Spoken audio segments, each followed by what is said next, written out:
Good morning, ma'am, and good morning, classmates. So this is the continuations of Mamalakat report about when technology and humanity cross. After the televisions, a human also invented mobile phones.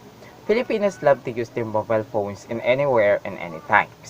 More than half of the Filipinos' populations own at least one mobile phones regardless of the style. In 2010, Sanofi declared that 67% product ownership in the country. Mobile phones are considered a must-have among young Filipinos, according to ABS-CBN News in 2010. One out of three Filipinos cannot live without a mobile phones. EPSOS Media Atlas, Philippines Nationwide, Urban, 2011-2012. The first call ever made on a cell phone was from an engineer named Martin Cooper. Calling a rival engineer to brag about his accomplishment, mobile phone used by Cooper has a weight of 1.1 kilogram and measures 228.6 by 127 by 44.4 millimeters, and it has a 30 minutes talk time and 10 hours to charge. And the model of this mobile phone is the Motorola Dynatax 8000 in 1983. Computer and laptops. Not possible for all Filipino families to own at least one computer or laptops. Most profit gained by the computer and laptops manufactured came from the offices, businesses, or schools. Growing number of internet users in the Philippines. Problems regarding the internet provider, specialists in our generation today that we are facing a slow internet connection. Charles Babbage, an English mathematics professor, designed the analytical engine as the basic framework of computer. Released in April 1981 by the Osborne Computer Corporation, the Osborne 1 is considered to be the first true portable, full-featured computer. Facts about Filipino underuse of gadgets and internet. Number 1. Mobile phone subscription is almost 119 millions. Number 2. We have 3.2 hours on mobile phones and 5.2 hours on a desktop daily. Number 3. Philippines has one of the highest digital populations in the world.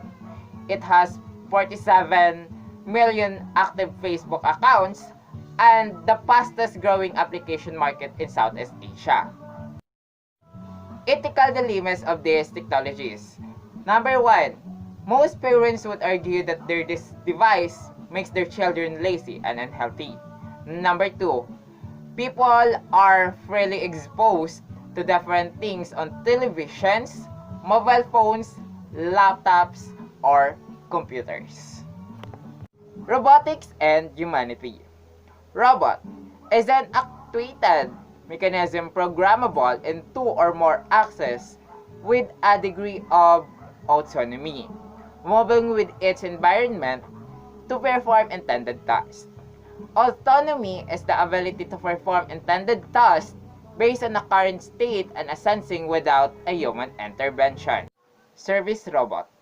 A robot that performs useful tasks for human or equipment excluding industrial application. A robot may be classified according to its intended task or application as an industrial robot or a service robot. Personal robot. It is a service robot for personal use. It used for a non-commercial task, usually by layperson. Example of this is the domestic servant robot, automated dual chair, personal mobility assist robot, and pet exercising robot. Professional service robot. This kind of robot used by the professionals. It is used for a commercial task, usually operated by a properly trained operator. Example of this is the cleaning robot for public places, delivery robot, firefighting robot, rehabilitation robot, and a surgery robot. George DeVol. George DeVol is an inventor known for developing an inmate the first material handling robots employed in the industrial production work. He gives the roles played by robotics. Number 1 is the workload of mankind. Number 2, make life more efficient and less stressful. Number 3, perform complicated activities. Number 4, pleasure, entertainment in parks or exhibits. Number 5, toys and a child-friendly. Number 6, use in the movies. Isaac Asimov is an American writer and professor of biochemistry at Boston University. He gives 3 laws of robotics. Number 1, a robot may not injure a human being or through in an action. Allow a human being to come to harm. Number 2, a robot must obey orders given by the human being, except where such orders would conflict with the first law. Number 3, a robot must protect its own existence as long as such protection does not conflict with the first and the second law. It has dilemmas faced by the robotics. Number 1 is the safety, and number 2 is the emotional component that is not possible completely for robots to develop emotions. And that's all our report about when technology and humanity cross.